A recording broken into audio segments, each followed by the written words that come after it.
I call Peter Weir to move the motion. Thank you, Mr Deputy Speaker. Although I suppose an hour and a half has been scheduled for this debate, I suspect, indeed hope, that it won't take quite as long as that. We started today, I think, in a spirit of unanimity and a spirit of consensus with the praise of Rory McIlroy. And while I know there's also another motion to come after this, which I suspect there shouldn't be any particular division on either, I hope that this is also something which can reflect a spirit of unity within the House today. For those of you who don't know a great deal about this issue, I suppose the first question is, what is the proposal that is on the table and how did we come to this point in the first place?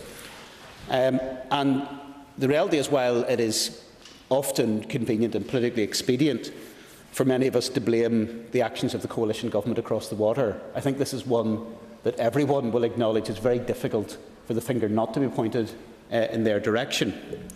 They have put forward consultation on what they call coastguard modernisation, which in effect has a number of different facets to it.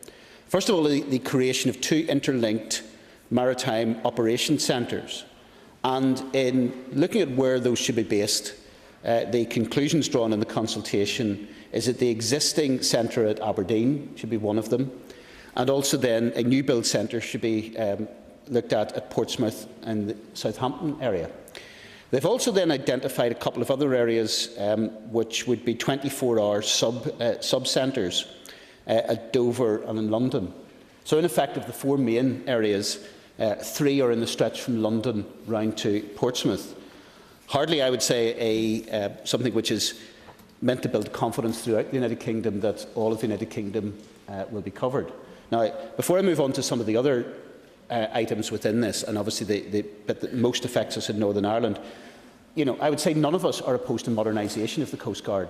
None of us are opposed to any methodology which means that communication can be improved, interaction between Coast Guard stations can be improved, and so consequently the theory, at least, or at least the stated theory behind this, is not one that we would object to. It's the practice and the implementation of it. In addition, then, there's supposed to be 5 other substations of the national network. 3 of these have been identified at Falmouth, Swansea and the Humber. And then the consultation itself really largely centres around 2 choices. In one case, Belfast and Liverpool are pitted against each other in some form of false competition. And then Stornoway and Shetland are put against each other. Now, I have to say, as I said, none of us is opposed to modernisation, but while that may be the theory behind this, in practical terms, this is clearly an attempt by the coalition to save more money and to actually be a degree of cost-cutting. And I think that that is something which is to be particularly regretted when we are dealing with a vital service such as the Coast Guard. Are these efficiencies or changes driven by some level of reduced need for the services? No, actually, the reality is that anyone looking at the statistics will actually show that the reverse is the case. Those using the sea, particularly those using the sea for pleasure, have increased substantially over the last number of years. And indeed, from the figures, particularly as regards the so-called Belfast Centre, as many obviously will realise, it's at Bregenz in Bangor. But looking at the figures for Bangor, in terms of the number of incidents, in 2006 there was 460 identified, yet by the latest figures in 2010 it's 654.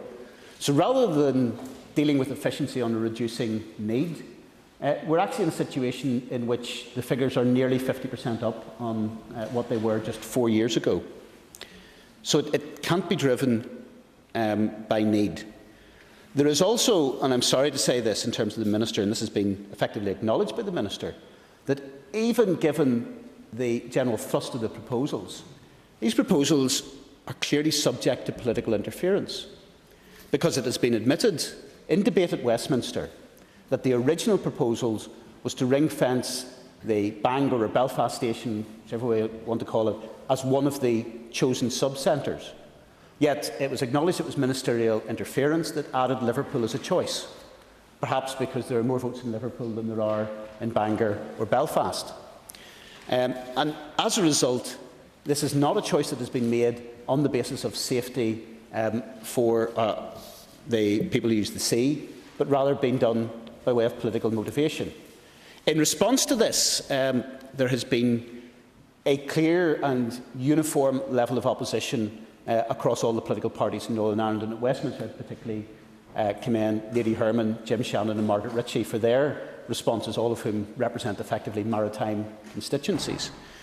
And it was also seen that on the two occasions when representatives of the Coastguard came to this building, came to Northern Ireland, firstly to this building in the Assembly, we had a range of Assembly members who quizzed the representatives of the Coastguard, and then at a public meeting in Bangor, where all shades of political opinion were represented, that there is a clear unanimity of opposition to these proposals. And I think that is for a number of reasons. And I have to say, while the representatives of the Coastguard, and I'm sure they will deny this, were sent over here effectively to provide information and sell a message, it was very clear that anyone listening to the representatives of the Coastguard did not believe in the package that they were being sent to sell. There are a number of reasons that we should be opposing this. Firstly, in terms of jobs, it is clear that if Bangor is to lose out, there will be 23 jobs go. And while there has been an offer made of relocation to other parts of the United Kingdom, for many of those who work in the Coastguard Centre, they will have strong family ties to the area. They may well have children who are at school in the area. It is not simply an option to be thrown somewhere unknown across another part of the United Kingdom. And indeed, what is the effect of that? Well, those jobs will be filled elsewhere, but they will be filled by people who do not have the experience, who do not have the knowledge, and indeed that level of expertise will be lost.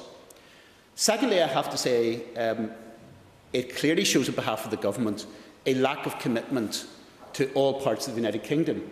Because if these proposals go through on the basis of Bangor being stripped of the Coastguard Centre, Bregenn's House, we will be the only part of the United Kingdom without a Coastguard Centre. Now, the Prime Minister a few days ago was here expressing his commitment to all parts of the United Kingdom. I would say if the Prime Minister wants to put his words into action, he should actually be taking this as a strong issue and reversing his position. But obviously the biggest single reason why we are opposed to this is this will be, in a literal sense, a loss of a vital service. It will lead to the loss of lives. The Coastguard experts, when they spoke to us, spoke of, as they called it, the golden 5 minutes, the first 5 minutes of any incident, when the transfer of information, when communication would make the difference in many cases between life and death. Now, in circumstances in which somebody is in an emergency situation where they're panicking anyway, in which information is not easy to convey, the delay in getting in touch with another Coastguard station somewhere in another part of the United Kingdom, the misinterpretation of an accent. I'm sure at times there are many of us who struggle with the wide variety of accents even within this chamber. Goodness knows what somebody in Liverpool or Stornoway or wherever is going to make of some of the accents that come across the radio from Northern Ireland. And the reality is that this penny-pinching exercise, if it is allowed to go through in the current form, is one that will lead to the loss of lives. And not just, if you like, of those of us in coastal areas. I did have one member who will remain nameless say to me, well, sure, what is it really, it's not going to have a great deal of effect in my area. We're actually somewhere that isn't bounded by the sea. But one of the other things that was admitted as part of this is this also looks after the coordination with the inland waterways of Northern Ireland. So anyone in a boating accident in Lough Neagh or Lough Erne will have to rely upon the expertise of the Coastguard Centre. Now, there are rumours and speculation, hopefully correctly informed rumours and speculation, that the government, having faced the wrath of people across the UK, are beginning to retreat in this issue. If that is the case, it is to be welcomed. But I believe it's important that this Assembly speaks with a single voice and says to the government, let us see different proposals, let's see you withdraw these proposals, and for the sake of the protection of all those who use the seas and the lochs of Northern Ireland, let's see them withdraw the proposal to remove the Coastguard Coordination Centre at Bregenn's House. And I urge the Assembly to unite behind this and fully support this motion.